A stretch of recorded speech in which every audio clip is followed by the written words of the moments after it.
প্রিয় সপ্তম শ্রেণীর শিক্ষার্থীবৃন্দ, বিজ্ঞান ক্লাসে তোমাদেরকে সাই টিচার ওয়ানের পক্ষ থেকে আমার আন্তরিক অভিনন্দন ও শুভেচ্ছা। আজকে আমরা প্রথম অধ্যায় নিম্ন শ্রেণীর জীব নিয়ে আলোচনা করব। ভাইরাস, ব্যাকটেরিয়া, ছত্রাক, শৈবাল, অ্যামিবা ইত্যাদিকে নিম্ন শ্রেণীর জীব বলা হয়। এদের মধ্যে ভাইরাস, ব্যাকটেরিয়া ও অ্যামিবা অণুবীক্ষণ যন্ত্রের সাহায্য ছাড়া দেখা যায় না। এরা অণুজীবের অন্তর্ভুক্ত। কিছু কিছু ছত্রাক ও শৈবাল খালি চোখে দেখা গেলেও অধিকাংশ ছত্রাক ও শৈবাল দেখতে অণুবীক্ষণ যন্ত্রের সাহায্য লাগে। এসব অণুজীব বা আদিজীব মানুষ, গৃহপালিত পশু পাখি ও উদ্ভিদের রোগ সৃষ্টি করে। আবার পরিবেশে এদের অনেক উপকারী ভূমিকাও রয়েছে। পাঠ 1 ও 2, অণুজীব জগৎ। আমরা আমাদের চারপাশে অনেক জীব দেখতে পাই। এসব জীব ছাড়াও আমাদের পরিবেশে অনেক জীব রয়েছে যাদের খালি চোখে দেখাই যায় না। এদের নির্দিষ্ট কেন্দ্রিকা মানে নিউক্লিয়ার যুক্ত সুগঠিত কোষও নেই। এরা অণুজীব নামে পরিচিত। এসব অণুজীব থেকেই সৃষ্টির শুরুতে জীবনের সূত্রপাত হয়েছে। তাই অণুজীবদেরকে আদিজীবও বলা হয়, অর্থাৎ এই সকল জীব থেকেই জীবনের সূত্রপাত হয়েছে। তোমরা ষষ্ঠ শ্রেণীতে মার্গুলিস হুইটেকারের জীবজগতের পঞ্চরাজ্য প্রস্তাবনায় অণুজীবসমূহ মনেরা, প্রোটিস্টা, ফাঞ্জাই রাজ্য দেখতে পেয়েছ। মানে তোমরা ষষ্ঠ শ্রেণীতে মার্গুলিস হুইটেকারের শ্রেণীবিন্যাসের ক্ষেত্রে মনেরা, প্রোটিস্টা, ফাঞ্জাই, প্ল্যান্টি, অ্যানিমেলে এই 5টা রাজ্য দেখেছিল, সেই কথাটা এখানে বলা হয়েছে। আবার অণুজীবসমূহে শ্রেণীবিভাগ করতে গিয়ে বর্তমানকালে অণুজীব বিজ্ঞানীগণ এ জগৎকে 3টি রাজ্যে ভাগ করেছেন। এখন এই অণুজীব রাজ্যের 3টি ভাগ হলো অ্যাক্যারিওটা, প্রোক্যারিওটা, ইউক্যারিওটা। আসলে দেখি রাজ্য অ্যাক্যারিওটা কি। রাজ্য অ্যাক্যারিওটা বা অকোষীয়। এসব অণুজীব এতই ছোট যে তা সাধারণত আলোক অণুবীক্ষণ যন্ত্রের নিচেও দেখা যায় না। তার মানে তোমাদের স্কুলে যে কম্পাউন্ড মাইক্রোস্কোপ আছে, সেই মাইক্রোস্কোপে এদের দেখা যায় না। এদের দেখতে ইলেকট্রন অণুবীক্ষণ যন্ত্রের প্রয়োজন হয়। যেমন ভাইরাস, এই যে একটা ভাইরাস অনেক ধরনের আছে। এটি হলো টিটু ব্যাকটেরিওফাজ ভাইরাস, তোমাদের বইয়ে দেওয়া আছে। রাজ্য 2, প্রোক্যারিওটা বা আদিকোষী। যেসব অণুজীবের কোষের কেন্দ্রিকা সুগঠিত নয় তারা এই রাজ্যের সদস্য। সুগঠিত কেন্দ্রিকা না থাকায় এদের কোষকে আদিকোষ বলা হয়, যথা ব্যাকটেরিয়া। এই যে দেখো, আমি অবশ্য ব্যাকটেরিয়াটা আমি নিজেই এখান থেকে তোমাদের অঙ্কন করে রেখেছি। এক্ষেত্রে দেখো যে নিউক্লিয়ার সদৃশ একটি বস্তু দেখা যাচ্ছে, কিন্তু তার চতুর্দিকে কোনো নিউক্লিয়ার মেমব্রেন নাই, নিউক্লিওলাস নাই, নিউক্লিওপ্লাজম নাই, রাইবোজোম আছে এবং সাইটোপ্লাজম আছে। ইউক্যারিওটা প্রকৃত কোষীও, কিন্তু তারা আবার অণুজীব। যেসব অণুজীব কোষের কেন্দ্রিকা সুগঠিত তাদেরই প্রকৃত কোষ বলে। শৈবাল, ছত্রাক ও প্রোটোজোয়া এ ধরনের অণুজীব। আমি যদি বলি, শৈবালের মধ্যে এক কোষী আছে তোমার ডায়াটম, ছত্রাকেও অনেক আছে, প্রোটোজোয়ার মধ্যে ধরো অ্যামিবা। এগুলো কিন্তু খালি চোখে দেখা যায় না, দেখতে হলে মাইক্রোস্কোপ লাগে, তবে তাদের মধ্যে সুগঠিত নিউক্লিয়াস আছে। পাঠ 3 ও 4, ভাইরাস ও ব্যাকটেরিয়া, রিকেট, ছত্রাক, ব্যাকটেরিয়া, শৈবাল, প্রোটোজোয়া ইত্যাদি। এখানে ভাইরাস ও ব্যাকটেরিয়া হবে, তারপরে এটা আলাদা হবে আর কি। ভাইরাস, রিকেট, ছত্রাক, ব্যাকটেরিয়া, শৈবাল, প্রোটোজোয়া ইত্যাদি বিভিন্ন ধরনের অণুজীব আমাদের পরিবেশে ছড়িয়ে ছিটিয়ে আছে। এরা অধিকাংশই আমাদের উপকার করে, তবে কিছু কিছু অণুজীব আছে যারা আমাদের দেহে রোগ সৃষ্টি করে। এবার আমরা কয়েকটি অণুজীব সম্পর্কে জানব। ভাইরাস, ইলেকট্রন অণুবীক্ষণ যন্ত্র ছাড়া ভাইরাসদেরকে দেখা যায় না।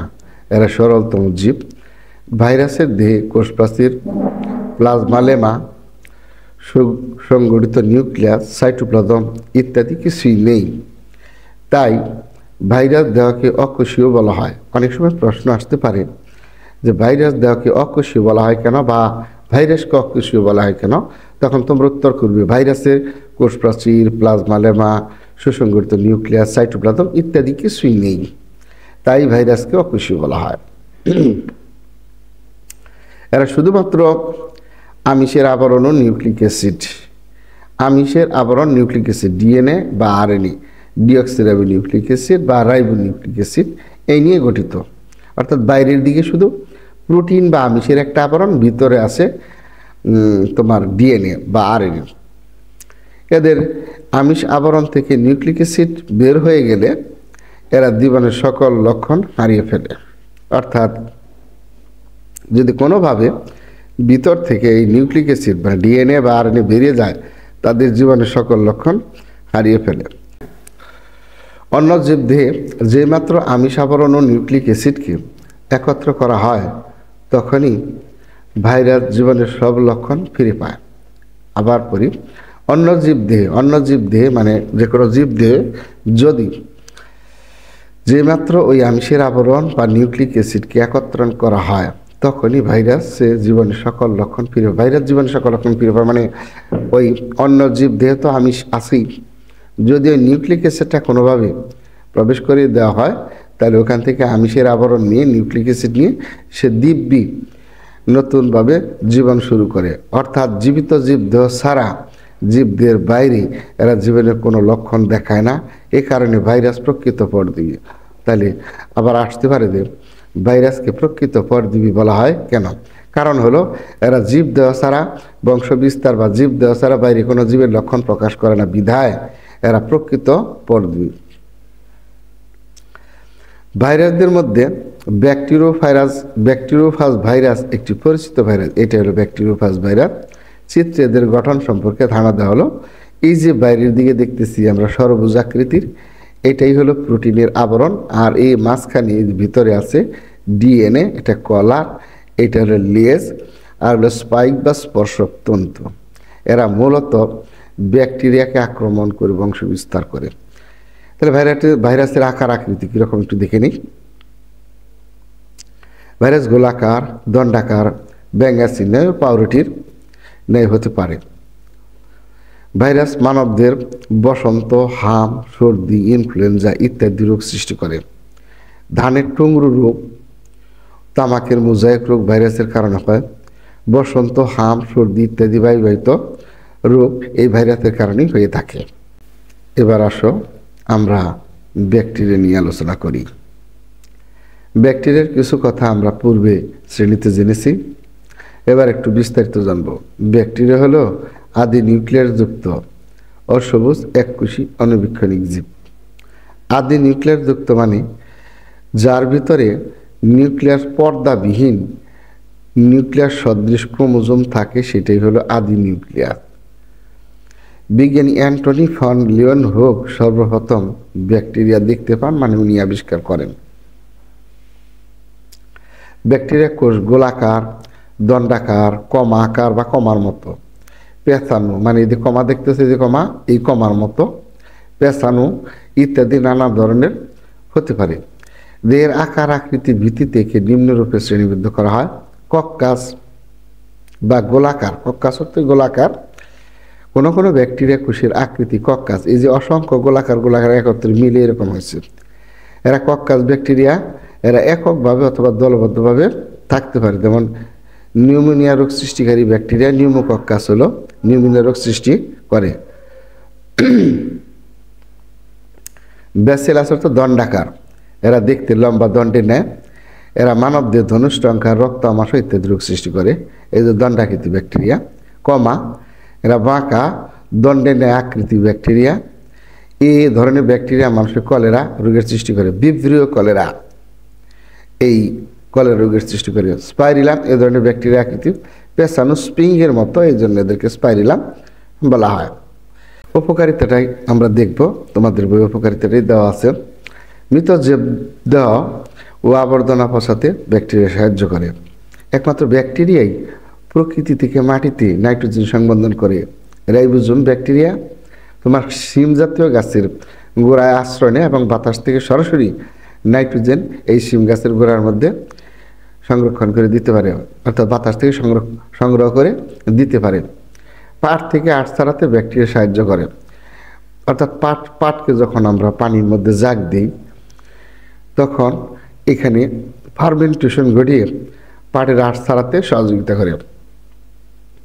দই তৈরি করতে ব্যাকটেরিয়ার সাহায্য নেয়, অর্থাৎ আমরা যে দই পনির তৈরি করি এগুলো এই ব্যাকটেরিয়ার কারণে হয়ে থাকে।